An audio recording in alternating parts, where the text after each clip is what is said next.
Hello and welcome, my dear friend. You found this message now because this morning you impressed God in ways you probably didn't even notice, chosen one. Not by doing something grand or public, but by living right, which in God's eyes means doing the small things with a clean heart. Living right looks like waking up and making your bed even when your mind is heavy. It's replying with kindness instead of sarcasm. It's checking on someone without needing to be thanked. It's saying thank you under your breath before your first sip of water. That's the kind of rhythm heaven respects.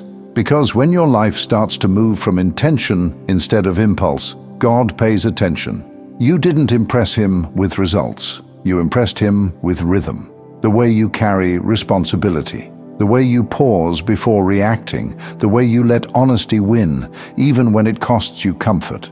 Most people measure success by what the world sees, but God measures it by how you move when no one's watching. And lately, your movements have been aligned, small, deliberate, sacred. You've been living right without even realizing how rare that is. You speak slower now, not because you're unsure, but because you're aware. You walk lighter, not from ease, but from peace. Your home stays tidier, your words kinder, your thoughts quieter. You're tending the garden of your life instead of waiting for someone else to water it. That's what impressed God. Not your ambition, your attention, not your plans, your patience. When he looked at you, he saw someone who finally understands that holiness isn't found in temples or sermons. It's woven into habits. It's how you treat people who can't benefit you. It's how you keep showing up even when there's no applause. And many times, living right isn't glamorous. It's choosing to do what's honest, not what's easy. It's saying no to gossip when silence feels awkward. It's praying before you scroll. It's forgiving people who still think they hurt you. That's the quiet excellence the unseen realm rewards. And that's what your life has been speaking lately. You impressed God because you've been steady. You've been truthful. You've been gentle, even when the world gave you every excuse to turn cold. And while you might think no one notices, heaven always does. Because divine eyes aren't drawn to noise, they're drawn to consistency. When you held your tongue in that conversation, when you helped that person even though you were tired, when you refused to match someone's bitterness, those moments registered. God saw a spirit choosing maturity over momentum. That's what living right looks like. And maybe today feels ordinary. Breakfast, work, errands, quiet evening. But it's within these ordinary moments that heaven sees extraordinary discipline. That's what it means to impress God. To do the normal things rightly. You're no longer trying to win, you're trying to be well. And that, my dear friend, is divine approval in motion. The way you whisper gratitude before sleep. The way you make sure your thoughts stay kind even when your feelings aren't.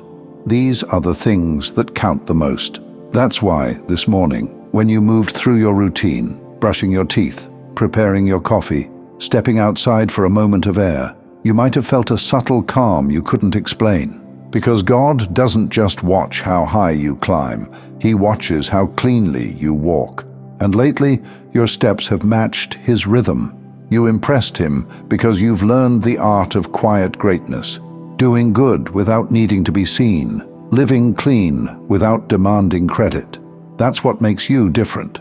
So if today feels simple, peaceful, maybe even uneventful, take that as your sign. You don't need fireworks to prove alignment. You just need to keep living right. One honest word, one gentle act, one mindful breath at a time. And please, don't get caught in the trap of thinking you have to be impressive in the eyes of society to be valuable in the eyes of God. There's a world of difference between them. Society feels satisfied when you're productive for it. It rewards obedience and calls it success. Because if you ever realized how different and worthy you truly are, you wouldn't follow its every command. That's why you hear hustle more often than you hear presence. The world wants agreeable people, not chosen ones like you, who see deeper meanings in what's rarely spoken about. You see, the world trains people to chase the loud moments, the promotion, the praise, the perfect post. But God moves in the pauses between them. He looks for hearts that can hold peace without needing proof, and that's you. When others rush to fill silence, you've learned to listen inside it. When most pray for miracles, you've started to live like one. Your discipline, your gentleness, your refusal to let bitterness win, they've all become a kind of language heaven understands fluently. That's why life feels quieter now, not empty, accurate. Because when your inner world aligns, the outer one starts following orders. You've stepped into a place where gratitude happens before gain, where prayer is less about asking and more about agreeing, where your joy doesn't need witnesses to be real. That's the maturity heaven celebrates.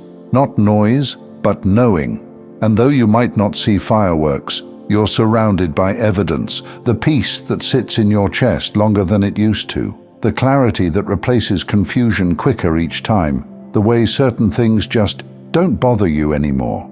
That's not indifference, that's growth finally feeling like home. Dear chosen one, this is what divine favor often looks like before the world names it. Nothing grand, nothing loud, just quiet order returning to every corner of your life. Because while people chase recognition, you've been learning reverence. And reverence changes everything.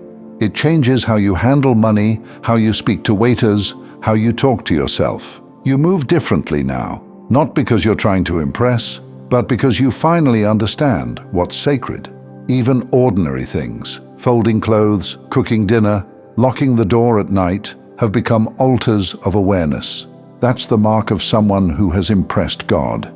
They stop dividing life into holy and normal. Every action becomes a prayer in motion. So if you've been wondering why life feels slower, it's not delay, it's design. You're being taught divine pacing. God doesn't measure by seconds. He measures by surrender. He's teaching you to trust that peace is a form of progress. And once you internalize that truth, something remarkable happens. Your body relaxes, your breathing deepens, your mind stops bracing for impact. You start to notice how many small things have already aligned for you. The conversation that calmed you, the closed door that protected you, the moment of laughter that arrived out of nowhere like medicine. You realize you're no longer chasing blessings, you're living inside them. Every morning now feels slightly different, not because circumstances changed overnight, but because you did. You've stopped fighting life, you're cooperating with it. And that cooperation creates miracles so subtle they almost look like coincidences. That's what divine partnership feels like, when your effort and God's grace move in sync. It's what happens when obedience stops feeling like duty and starts feeling like rhythm. And maybe that's one of the realest rewards of all this. Not sudden wealth, not recognition, but rest. The deep kind that doesn't depend on perfect conditions. The kind that comes when you finally trust that your goodness has been seen, your faith noted, and your steadiness recorded. So tonight, when you lie down, remember, heaven keeps better records than the world ever could. Every time you chose integrity over convenience, it was written down. Every moment you extended grace instead of gossip, it echoed in eternity. Every act of quiet obedience left an imprint larger than applause ever could. That's why God's presence feels closer now, not because He moved, but because you did. You turned your daily life into dialogue, and He's responding in peace. The coming days may still be ordinary on the surface, traffic, emails, dishes, laughter, but you'll start to notice a sacred undertone in all of it, a steadiness in your steps, a confidence in your timing, a softness in how you hold everything that used to make you tense. That's what it looks like when someone impresses God and keeps walking humbly anyway. You're not performing holiness, you're practicing wholeness, and that's far rarer. So remember, God isn't waiting for a grand gesture. He's smiling at the grace in your smallest ones. Because the way you've been living lately, the patience, the quiet gratitude, the refusal to let the world harden you, is the highest form of praise. And when heaven applauds, it doesn't sound like thunder. It sounds like stillness, like the breath you just took, like the peace that won't leave, no matter what tomorrow brings. That's how you know you impressed God. and the way you keep living right will keep him smiling every day after. Thank you so much for taking this journey with me. If this message resonated, please like, share it with someone who might benefit, and subscribe to stay connected. Continue your awakening journey by choosing one of the videos on your screen that resonates with you the most. See you there.